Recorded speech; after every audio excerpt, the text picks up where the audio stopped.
Well, we've just returned to our live position back up in the roof. And when I say return, I mean we've just come up from the bomb shelter underneath the building that I'm in. That's because authorities for now have given the all clear to the city, but with a big warning to effectively be on standby for any more barrages of rockets that may come. So I hope you can appreciate we're sort of keeping a bit of an eye on the sky and a bit of an eye on the door given the situation. But what I can tell you is that around 8 a.m. local time, that first series of rockets hit not far from where I am, behind that blue church there. I was actually in that park, believe it or not, out for a morning sort of run and walk when that first one hit. It wasn't far, it was pretty scary, but we managed to make it back here in time.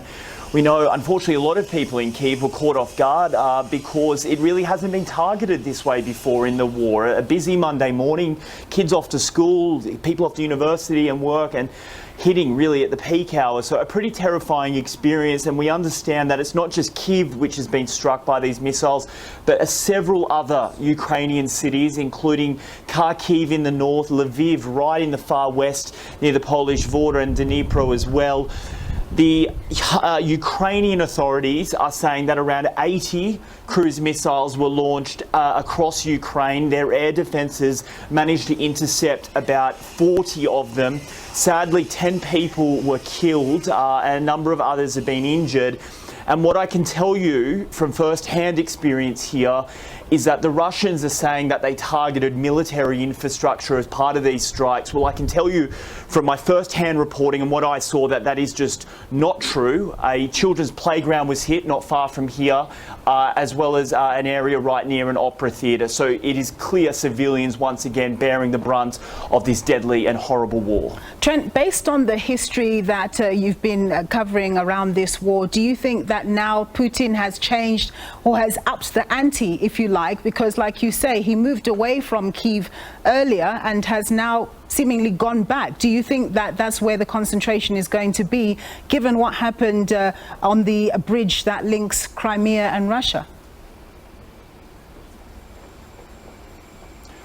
Well, look, it certainly represents an escalation in terms of missile use. We have seen cruise missiles strike other cities, including Zaporizhzhia, just this weekend. But not in this way, not in this major barrage with effectively everything coming at the same time. It's very hard to intercept missiles in that circumstance. But what the Ukrainians will say, and the Defence Ministry here has effectively said that it's an incredibly cowardly move by the Russians.